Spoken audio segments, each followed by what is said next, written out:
Hi, I'm Dr. Keith Volstad. And I'm Laura McLeod Volstad of Volstad Chiropractic and Integrated Wellness. We're located at 275 Tony Penna Drive, Suite 12, right here in Jupiter.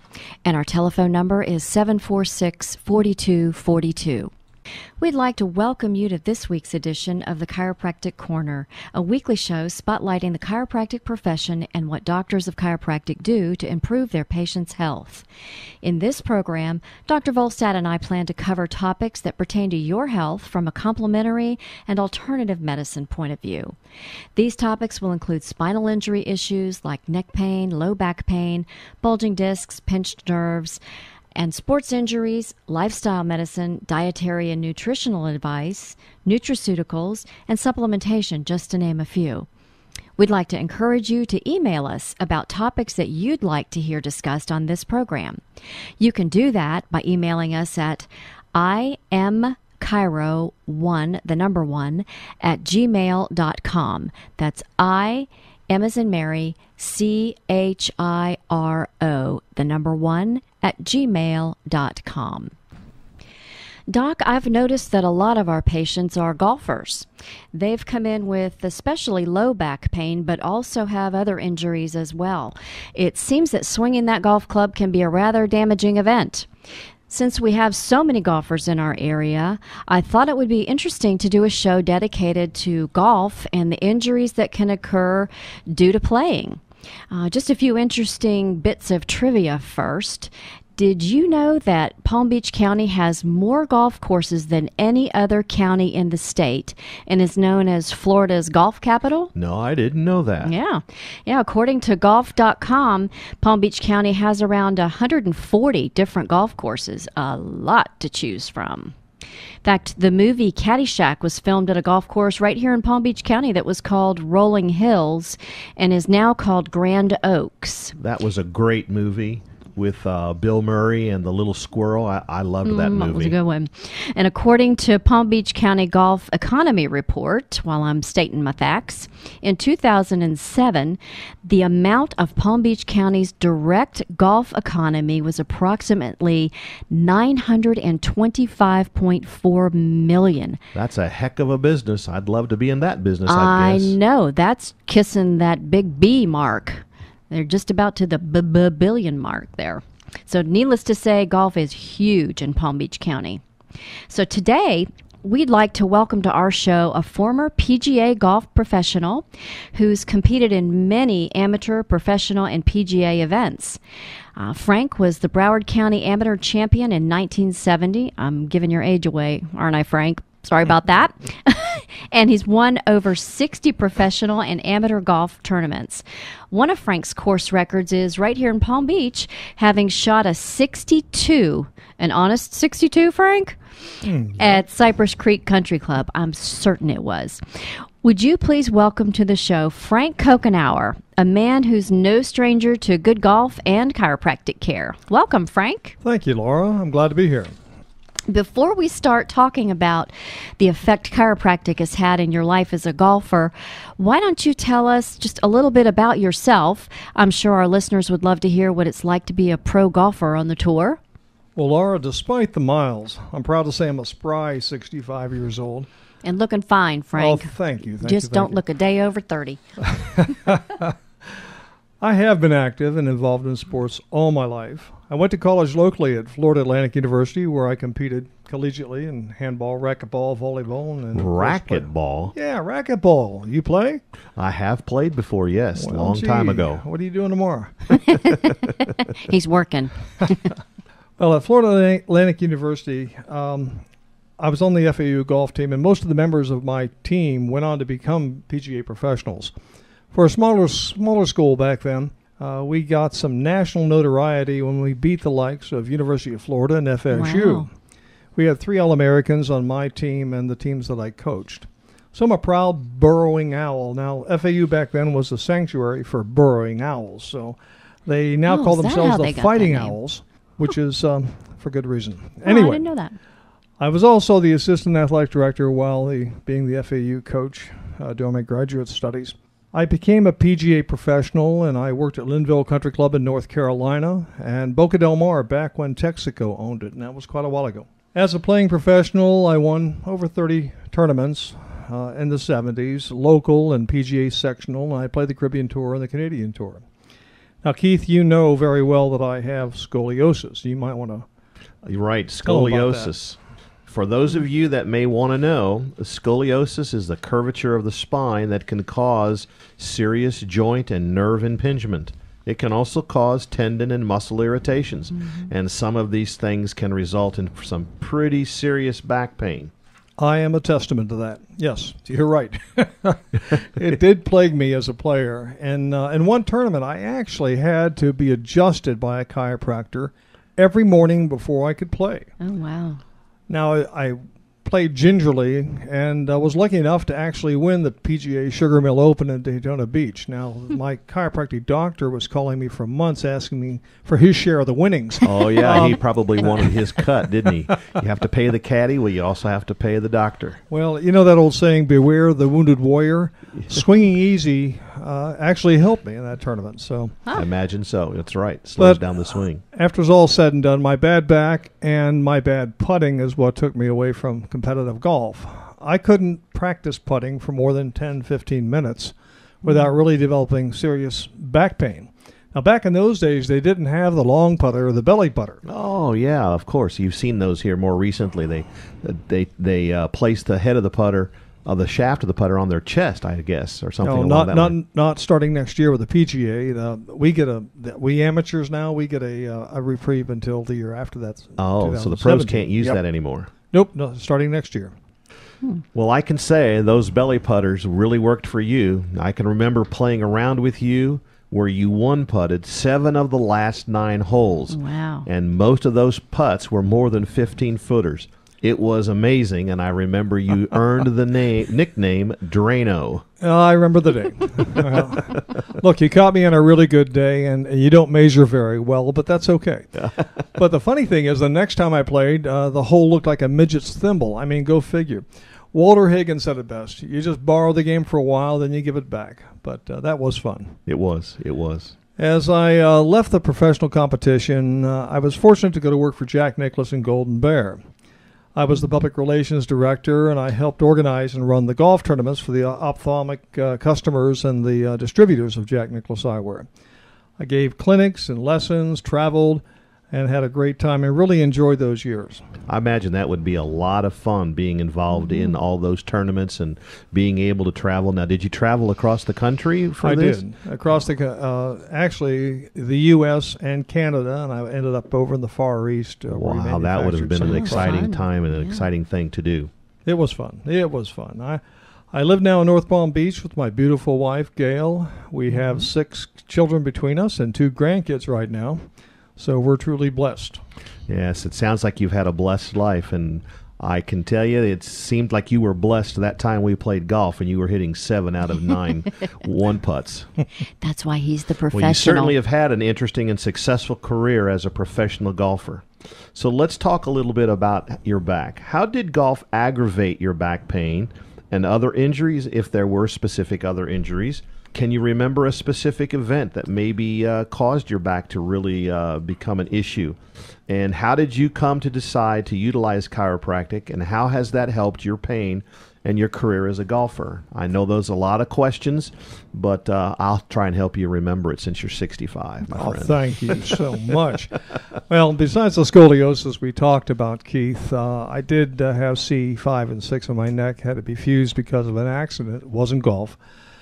But let's just say the golf swing has many physical components that are not movements that are consistent with every normal day routines.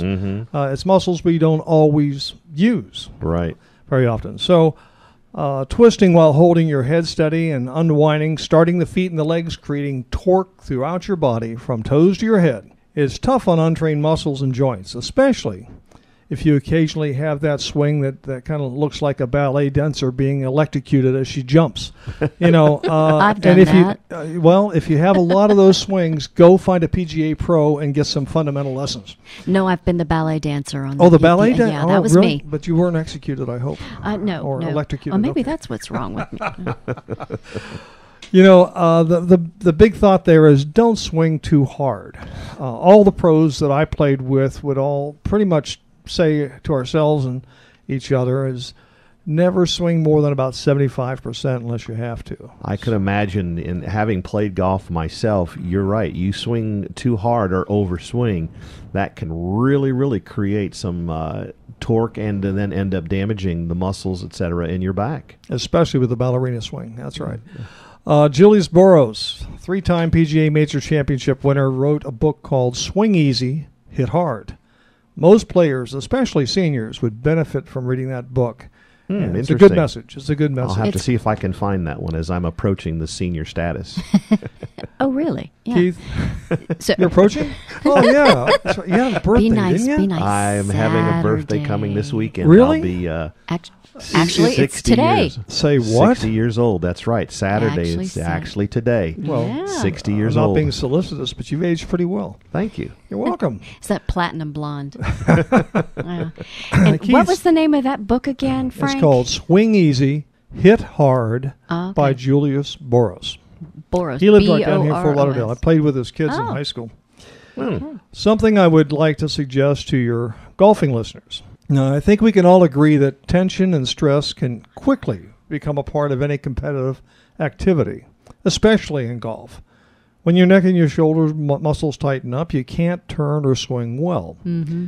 And your tempo gets quicker when you get tight. Tension breeds quickness. Okay? It's not Mhm. good for the golf swing. Learning how to stay calm, for instance, with your breathing can help. If you take long and slower breaths, it can slow your heart rate and helps to shake off the tension before it takes hold. Shrug your shoulders as you're getting in and out of the cart. Anything to keep the muscles relaxed, supple, and flexible. Is that before or after you throw that club in the lake? Well, the muscles used to throw that club, I wouldn't suggest you do that because you might hyperextend a muscle and affect your golf game. So There you go. it also is very expensive to replace those clubs nowadays. That's right. The adrenaline rush that goes with it has a. As much as you want to sometimes. Now, I also use hypnotic meditation to relax, and it only took less than a minute to do so. And there was a psychologist that worked with Tom Watson that taught it to me. So that worked for me. Huh. Can you tell us how you do that? Sure. In less than a minute? Yeah. Sure. Pretty simple. What you do is if you're in contention in a golf tournament or any event, you tend to get tense. And just like I said, tension breeds quickness. And you Right. don't want to be quick with any movements. You want to be smooth and fluid. It kind of goes like this. Very simple. Take a deep breath. Exhale. Take another deeper breath and hold it. And you close your eyes and think you're looking at a well in a black, black place. You let the air out of your mouth very, very slowly between your lips. And you see golden bright numbers falling down from 1 to 30. Start with 1. You see it fall into the well and go down and disappear. All the way to 30. In a matter of less than a minute, you're relaxed because you've kind of detached yourself from your environment. You don't have the emotional stress that you had just a moment ago. And you're more relaxed to do whatever you need to do. That has helped me greatly in golf when you're coming down the home stretch and the tension's pretty tight. I did that, and it helped. I was just kind of practicing that while you were saying that. You were taking me there, and it just breaks your train of thought. For wherever you were before, you're on Yeah. another And I guess plane. that would be an interesting thing to try in any of life's stressful circumstances, not just the golf course. Absolutely. That's kind of what I tell everybody in the office when I take their blood pressure. Just close your eyes, deep breathing, brings it down, a It few does. points. It works every does, time. It does. You're right. Well, Frank, how did you come to decide to utilize chiropractic care? Well, Keith, my introduction to chiropractic was actually through my father. He was blown off a gun mount on the destroyer USS Guest during World War II and fell Wow. about 2 stories onto the deck, rupturing several vertebrae in his back. which caused pain all of his life. Well, that's interesting. Your dad fought in the was in the Navy during World War II, as was my dad. My And dad mine. was on the USS Zellers in the South Pacific, so we have something in common there. That's interesting. Well, they were in different venues. Dad was in the North Atlantic, Oh, but burr. My dad was in South Pacific. Wow, Yeah. we got some history between us. Well, there That's you go. right. Well, when my dad went to the hospital shortly after his injury, the sailor next to him had the same issues, and they were going to fuse the damaged vertebrae. Right. He left for surgery and didn't come back. Uh-oh. He died on the operating table. Oh, my. When they came to get my dad said no. I don't think I so. And don't because think that's he a wise denied decision. them the chance to do what they do, and he wouldn't do it, he lost his medical compensation from the government for his injury. Well, I guess he traded the money for his life, it seems. Well, at that time, I think he probably made the right decision based upon what he saw and heard. Now, chiropractic treatment allowed him to deal with and sometimes overcome the pain he had. And when I was a young kid, I remember him going to the chiropractor every week. And so he'd have good days and bad days. But he still played golf, and he continued to work despite the discomfort his entire Wow, he life. continued to play golf after all that? Wow. Yeah, Dad was a... Determined. He won the Lake Worth Men's Golf Association tournament, and you thought he won the Masters. Wow. In later years, It was too. for him. So, also while playing on the PGA Winter Tour, one of my close friends, Dr. Vincent Sereno, let me stay on his farm in Delray when I wasn't traveling. His daughter Bonnie came back to the family farm, and having just graduated from Palmer College of Chiropractic in Iowa. Her input into my regimen for muscle and pain management and overall health was remarkable. She taught me Nemo and the prime meridians. I know where they are on my body, the pressure points that will relax the muscles and increase the blood flow. That really did help me. Between that and my dad's experience, Geetha, I have a deep and abiding respect for your profession, and I'm glad I'm under your care. Now, my situation with my back and what the game of golf demands of your body requires an exercise regimen that included daily stretching exercises, some weight training, jogging and bicycling, and a healthy diet and nutrition that supported my muscle development, tendon, and joint maintenance, especially during the years I played competitively. Tell us a little bit about your regimen, if you would, Frank, because some of our patients ask us that very question. So maybe you can tell us about what you do and maybe help some of our listeners. For instance, how long do you do your workout, and how much weight training do you do? And can you describe that training for us? And what kinds of nutrition and what dietary protocols did you follow? And have I asked you enough questions yet? Sorry. Okay. Well, Go. let me say that back in the day when I played, I did jog 1.5 to 2 miles 3 times a week, weight training every other day. I did lighter weight and high reps, and it worked well for me. I did exercises that focused on my flexibility. Today, with the high-tech training of the Rory McIlroys and the Tigers, it seems to involve heavier weight training, and they have cutting-edge nutrition, vitamin, mineral intake based on current science and chemistry that we had less of in my day. But, someone like Keith or anybody that is familiar with the muscles and what they need and what they consume and what demands the body has for what, that's something that a good doctor or someone like Keith can provide informationally, more today than ever before.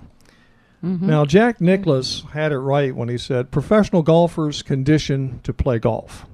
Amateur golfers play golf to condition. Now, according to Golf Digest, and I read this some time ago, 62% of amateurs will sustain a significant golf injury, Wow, typically that's big. because they're out of shape, they have poor swing mechanics, like the ballerina, and, and don't warm up adequately. And that last part is really important. I will say that sometimes when I've been asked that question by my patients, the one little tip I'll give them is when you're warming up, make sure you swing the club both directions. Just don't swing it as a right-hander, but swing it as a right-hander and a left-hander, because that really will improve the flexibility of your spine. And extend the club out so your circumference of the swing becomes bigger, And the bigger the circumference of the swing, the faster the club moves. Okay. And Frank, what was that percentage again of amateur golfers? How many? 62% will sustain significant golf injuries. That's a lot. That's a lot. Now, for the pros, this will really throw you. The number's even higher, Really? 85%. Whoa. But their injuries come from hitting hundreds and hundreds of golf balls every day, Yeah. and they're in shape. So even So- with all that conditioning. That's correct. Right. Yeah. So that's where we come in. We have quite a few patients that have hurt themselves playing golf. And we talk about stretching and conditioning with them so as to help reduce the risk of injury. But unfortunately, the consequence of playing is that injury will tend to occur. Keith, I know you'll agree, and we just said this, and warming up the muscles and the tendons by simply stretching and introducing the joints gently to their full range of motion can help prevent much of the pain people get from golf. All professionals in just about any sport do just that in preparation to compete. It is very, very important. You're right. Now, a great story I heard when I was at the Florida Open many years ago that supports the fact that professional golfers are athletes involved Bob Murphy. You may remember him. I do. I do. Now, Bob was an admittedly rotund guy. He had a belly on him. He had completed play and was walking with a Budweiser lodged in his Bermuda shorts, and a young athletic guy looked at Murph and said, "You're a slob, not an athlete." To which Murph replied, "I'll bet you $100 I'm more athletic than you are." The young man replied, "You're on." So a bunch of us went into the locker room. Murph said, "Simply do what I do, and I'll give you my $100. He laid on the floor, arched his back, and did a full kip to a standing position. What's a kip? Like when you lay Well, down and you stand you up lay on down your... and you stand up with your own momentum. Oh, okay. All right. Wow. Whoa. Well, the athletic young guy lay down and flopped around like a fish for about 10 minutes and gave Murph his $100 bill, which Murph wouldn't take, which is pretty cool. That's interesting, Frank, that even a guy like Bob Murphy, who was a bit overweight, could do something like that. I think that does demonstrate how much of an athlete you have to be a professional golfer.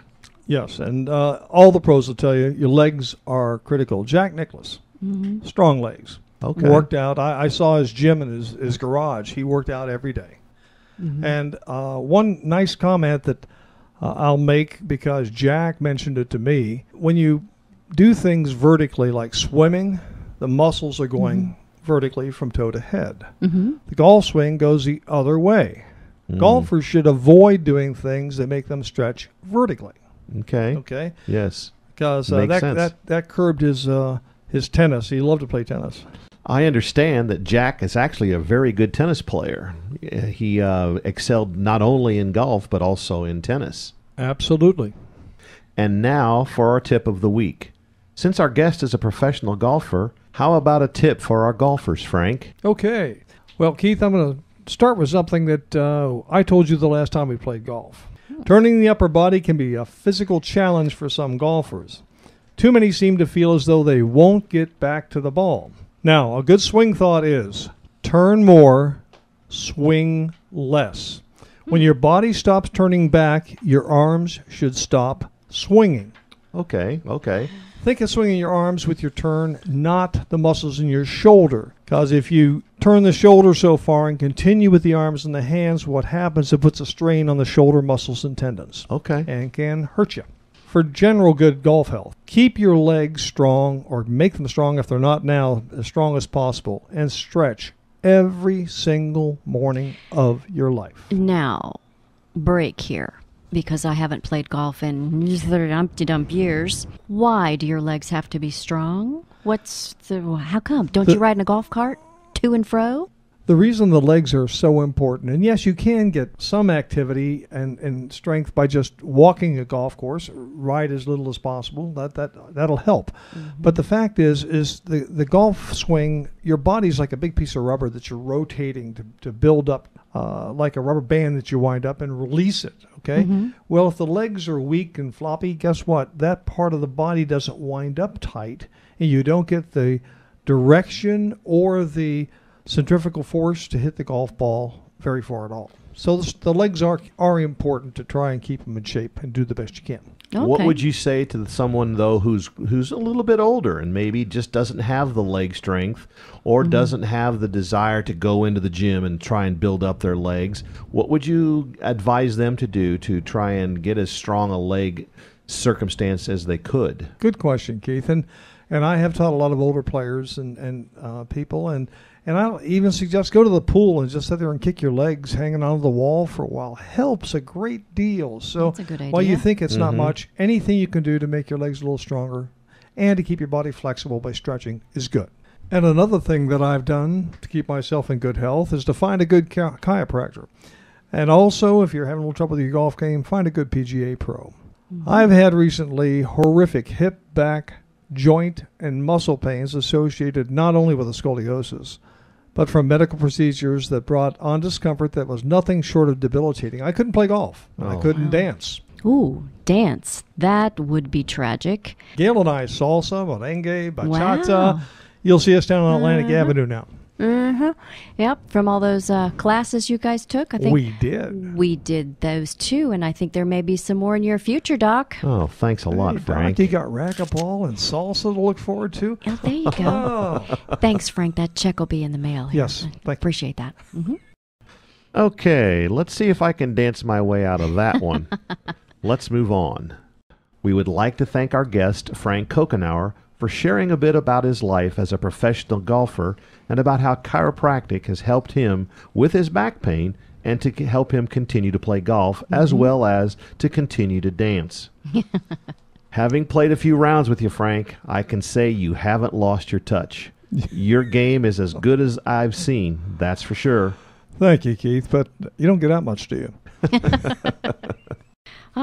Well, that about wraps it up for another edition of the Chiropractic Corner.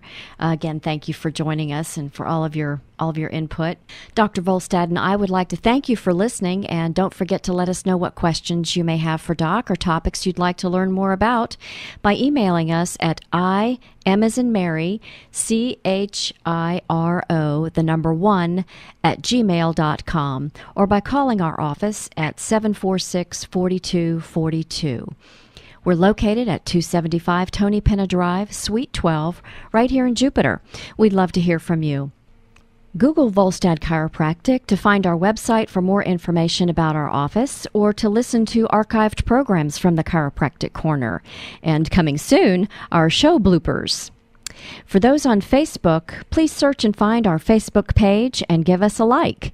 We post a lot of information about healthcare and natural remedies that you can use at home. Join us next weekend for another edition of the Chiropractic Corner, right here on WJUP The Jupe, 103.9 FM, Saturday and Sunday mornings right after the 10:30 a.m. news. Until then, be well, live well. We'll see you next week.